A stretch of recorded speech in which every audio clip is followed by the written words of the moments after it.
por gerações Ele é. O tempo está em tuas mãos.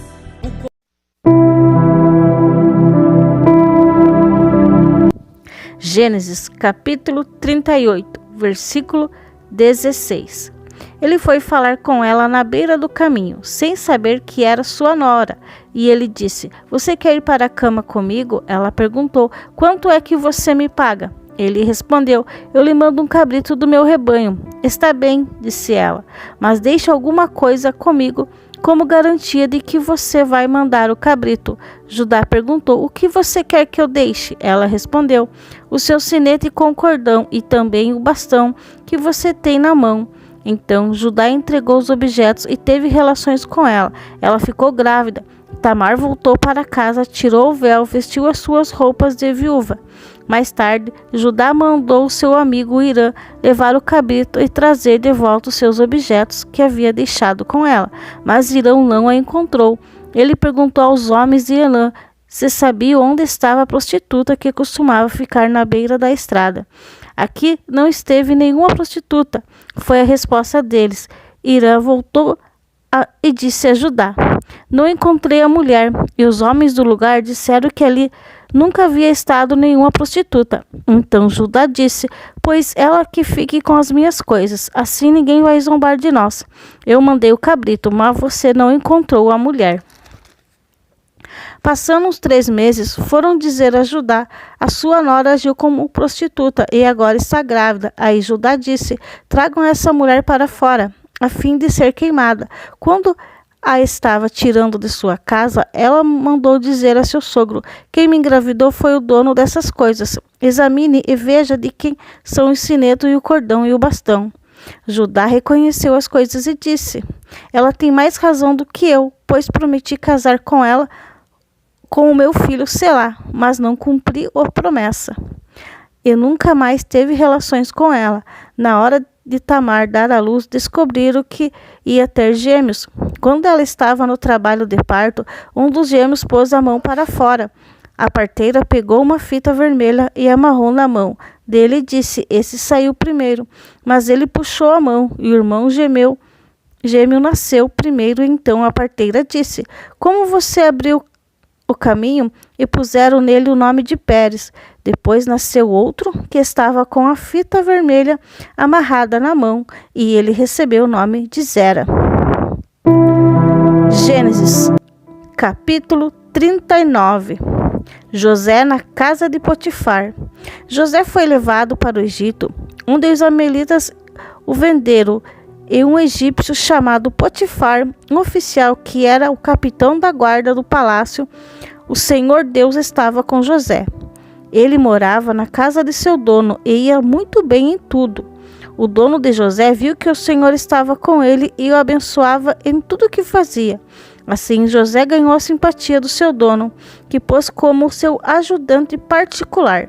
Potifar deu a José a responsabilidade de cuidar da sua casa e tomar conta de tudo o que era seu.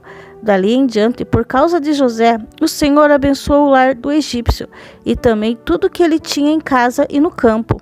Potifar entregou nas mãos de José tudo o que tinha e não se preocupava com nada, a não ser com a comida que comia. José era um belo tipo de homem e simpático. Algum tempo depois, a mulher de seu dono começou a cobiçar José. Um dia disse ela: Vamos para a cama. Ele recusou, dizendo assim: Escute, o meu dono não precisa se preocupar com nada nessa casa, pois eu estou aqui. Ele me pôs como responsável por tudo que tem. Nessa casa eu mando tanto quanto ele. Aqui eu posso ter o que eu quiser, menos a senhora, pois é a mulher dele. Sendo assim, como poderia eu fazer uma coisa tão imoral e pecar contra Deus? Todos os dias ela insistia que ele fosse para a cama com ela, mas José não concordava e também evitava estar perto dela. Mas um dia, como de costume, ele entrou na casa para fazer o seu trabalho e nenhum empregado estava ali. Então ela agarrou pela capa e disse: Venha, vamos para a cama. Mas ele escapou e correu para fora. deixando a capa na mão dela. Quando notou que ao fugir ele havia deixado a capa nas suas mãos, a mulher chamou os empregados da casa e disse: "Vejam só, este hebreu que o meu marido trouxe para casa está nos insultando. Ele entrou no meu quarto e quis ter relações comigo, mas eu gritei o mais alto que pude. Logo que comecei a gritar bem alto, ele fugiu, deixando a sua capa no meu quarto." Ela guardou a capa até que o dono de José voltou. Aí contou a mesma história, assim: "Esse escravo hebreu que você trouxe para casa entrou no meu quarto e quis abusar de mim. Mas eu gritei bem alto e ele correu para fora, deixando a sua capa em meu quarto. Veja só que o jeito que o seu escravo me tratou." Quando ouviu essa história, o dono de José ficou com muita raiva. Ele agarrou José e pôs na cadeia, onde ficavam os presos do rei. E José ficou ali, mas o Senhor estava com ele e o abençoou de modo que ele conquistou a simpatia do carcereiro. Este pôs José como encarregado de todos os outros presos, e era ele que mandava em tudo o que fazia na cadeia. O carcereiro não se preocupava com nada do que estava entregue a José, pois o Senhor estava com ele e o abençoou em tudo o que fazia. Gênesis, capítulo 40. José explica os sonhos. Passando algum tempo, o rei do Egito foi ofendido por 2 dos seus servidores, isto é, o chefe do copeiro, que era encarregado de servir o vinho, e o chefe do padeiro. O rei ficou furioso com os 2 e mandou que fosse posto na cadeia, que ficava na casa do capitão da guarda, no mesmo lugar onde José estava preso. Eles ficaram muito tempo ali, e o capitão deu a José a tarefa de cuidar deles. Certa noite, ali na cadeia, o copeiro e o padeiro tiveram um sonho cada um, e cada sonho queria dizer alguma coisa. Quando José veio vê-los de manhã, notou que estavam preocupados. Então perguntou: "Por que é que vocês estão com a cara triste hoje?" Eles responderam: "Cada um de nós teve um sonho, e não há ninguém que saiba explicar o que esses sonhos queiram dizer. E Deus que dá a gente a capacidade de explicar os sonhos", disse José. "Vamos, contem que sonharam." Então o chefe do copeiro contou seu sonho e ele disse: "Sonhei que na minha frente havia parreiras que tinham 3 galhos. Assim que as folhas saíam, apareciam as flores, e essas viravam uvas maduras, e eu estava segurando o copo do rei. Exprimia as uvas no copo e eu entregava ao rei." José disse: "A explicação é a seguinte: os 3 galhos são 3 dias. Daqui 3 dias o rei vai mandar soltá-lo. Você vai voltar ao seu trabalho e servirá o vinho ao rei como fazia antes. Porém, quando estiver muito bem lá, lembre de mim e, por favor, tenha a bondade de falar a meu respeito com o rei. Ajuda-me assim a sair desta cadeia. A verdade é que foi a força que me tiraram da terra dos hebreus e me trouxeram para o Egito.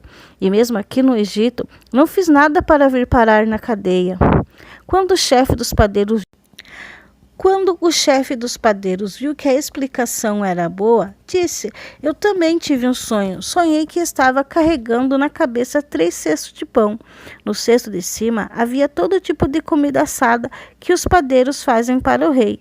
E as aves vinham e comiam dessa comida." José explicou assim: "O seu sonho quer dizer isso. Os 3 cestos são 3 dias. Daqui a 3 dias o rei vai soltá-lo e vai mandar cortar a sua cabeça. Depois o seu corpo será pendurado num poste de madeira e as aves comerão a sua carne. 3 dias depois, o rei comemorou seu aniversário, oferecendo um banquete a todos os seus funcionários, e mandou soltar o chefe dos copeiros, e o chefe dos padeiros deu ordem para que viessem ao banquete, e aconteceu exatamente o que José tinha dito. O rei fez com que o copeiro voltasse ao seu antigo trabalho de servir vinho ao rei, e mandou que o padeiro fosse executado. Porém, o chefe do copeiro não lembrou de José, esqueceu dele completamente.